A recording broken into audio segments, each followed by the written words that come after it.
Hi, എല്ലാവർക്കും നമസ്കാരം. ബഹ്റൈനിൽ ഞങ്ങൾ താമസിക്കുന്ന ഫ്ലാറ്റിൻ്റെ കോമൺ ടെറസിൽ ഞാൻ ചെയ്ത കുറച്ച് പയർ കൃഷിയുടെ വിശേഷങ്ങളാണ് ഇന്നത്തെ വീഡിയോയിൽ. സ്ഥലപരിമിതി ഏറെ ഉണ്ടെങ്കിലും ടെറസിൻ്റെ ഒരു സൈഡിലായിട്ട് സെറ്റ് ചെയ്തിരിക്കുന്ന ഒരു ഫ്രെയിമിൻ്റെ താഴ്ഭാഗത്തായിട്ടാണ് ഞാനിത് കൃഷി ചെയ്തിരിക്കുന്നത്. കാറ്റ് ധാരാളം അടിക്കുന്ന ഒരു സ്ഥലം കൂടിയാണിവിടെ. അതുകൊണ്ട് തന്നെ എനിക്ക് പയറുകൾ വളർന്നു വന്നപ്പോൾ അതിനനുസരിച്ച് കുറച്ച് ബുദ്ധിമുട്ടുകളും ഉണ്ടായി. പയർ വള്ളി വീശി മുകളിലേക്ക് പടർന്ന് പന്തലിക്കുന്ന സമയത്തെല്ലാം നല്ല കാറ്റുണ്ടായിരുന്നതിനാൽ ആ ഭാഗമെല്ലാം കുറച്ച് ഉണങ്ങിപ്പോവുകയും ചെയ്തു. എങ്കിലും അത്യാവശ്യം വിളവെടുക്കുവാനും സാധിച്ചു. വള്ളിപ്പയറിൻ്റെ വിത്തുകളാണ് നട്ടത്. സാധാരണ പോലെ കുതിർത്ത് പാകുന്നതിന് പകരം ഇത്തവണ ഞാൻ ഡയറക്റ്റ് കുതിർക്കാതെ തന്നെ പാകുകയാണ് ചെയ്തത്. അതുകൊണ്ട് തന്നെ ഒരാഴ്ചയൊക്കെ കഴിഞ്ഞപ്പോഴാണ് വിത്തുകൾ മുളച്ച് കിട്ടിയതും. ഇത്തവണ കൃഷി തുടങ്ങാൻ കുറച്ച് ലേറ്റായി. അതുകൊണ്ടാണ് ഞാൻ വിത്ത് മുളപ്പിക്കാനൊന്നും നിൽക്കാതിരുന്നത്. വിത്ത് മുളപ്പിച്ചെടുക്കുകയാണെങ്കിൽ പെട്ടെന്ന് തന്നെ വളർന്നു കിട്ടും. അതുപോലെ തന്നെ സ്ഥലപരിമിതി മൂലം ഞാനൊരു ക്യാനിൽ 3-4 ഒക്കെ നട്ടിരുന്നു. അതുകൊണ്ട് തന്നെ ശ്രദ്ധിച്ചാൽ മനസ്സിലാകും ഓരോ ക്യാനിലും തിങ്ങിയാണ് ചെടികൾ നിൽക്കുന്നതും. അടിവളമെല്ലാം സെറ്റ് ചെയ്ത് തന്നെയാണ് മണ്ണൊരുക്കിയത്.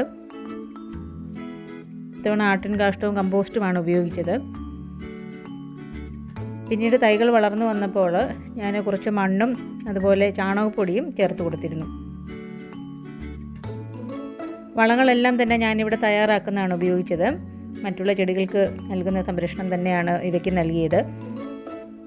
ഇത്തവണ ഒരുപാട് വളങ്ങളൊന്നും എൻ്റെ കയ്യിൽ സ്റ്റോക്കില്ലായിരുന്നു. അതുകൊണ്ട് തന്നെ അമൈനോ ആസിഡ് വളർന്നു വരുന്ന സമയത്ത് കൊടുക്കുകയുണ്ടായി. ചില സമയങ്ങളിൽ ഈച്ചകളുടെ ശല്യം ധാരാളമായിട്ടുണ്ട്. അങ്ങനെ അവ വന്ന് മുട്ടയിട്ട് ഇലകളിൽ ചിത്രകീടം എന്നൊരവസ്ഥ ഉണ്ടാക്കാറുണ്ട് ചിലപ്പോഴെല്ലാം.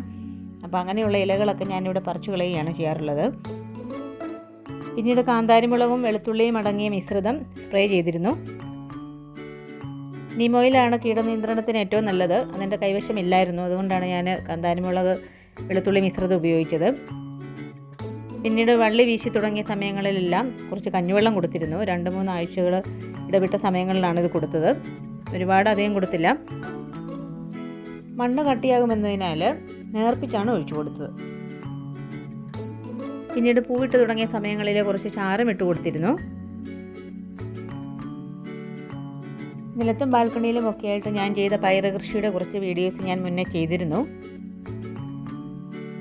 താല്പര്യമുള്ളവർക്ക് അതുകൂടി കണ്ടു നോക്കാം കേട്ടോ. വിൻ്റർ സീസണിലാണ് ഇവിടെയും പയർ കൃഷി നന്നായിട്ട് ചെയ്യാൻ പറ്റുന്നത്. പയർ പന്തലിച്ചപ്പോൾ ഞാൻ നെറ്റുകളും അതുപോലെ കമ്പുകളും ഒക്കെ ഉപയോഗിച്ചാണ് സപ്പോർട്ട് കൊടുത്തത്. കാറ്റിൻ്റെ ശല്യം കൂടുതലുള്ളത് കൊണ്ട് തന്നെ എല്ലാം അടുപ്പിച്ചാണ് സെറ്റ് ചെയ്തത്. വളങ്ങൾ അടിവളമായിട്ട് ഉപയോഗിച്ചത് കൂടാതെ amino acid, banana, onion fertiliser ഇതെല്ലാം ഇടയ്ക്കിടയ്ക്ക് നൽകാറുണ്ടായിരുന്നു. അത് ആഴ്ചയിൽ ഒരിക്കൽ എന്ന രീതിയിലാണ് കൊടുത്തത്. ചില സമയങ്ങളിൽ ഇവിടെ മുഞ്ഞയുടെ ശല്യം വളരെയധികമായിട്ടുണ്ട്. ഇവിടെ പയർ കൃഷിയിലെ പ്രധാന വില്ലൻ ഇവർ തന്നെയാണ്. തുടക്കത്തിൽ തന്നെ പ്രതിരോധ മാർഗങ്ങൾ സ്വീകരിക്കുകയാണെങ്കിൽ നമുക്ക് ഇത് കൺട്രോൾ ചെയ്യാൻ സാധിക്കും. ഞാനിവിടെ ഹൈഡ്രജൻ പെറോക്സൈഡ് മിക്സ്ചറും അതുപോലെ ബേക്കിംഗ് സോഡയും ഇവ രണ്ടും മാറി മാറി ഉപയോഗിക്കുകയാണ് ചെയ്തത്. വളരെ എഫക്റ്റീവായിരുന്നു അത്.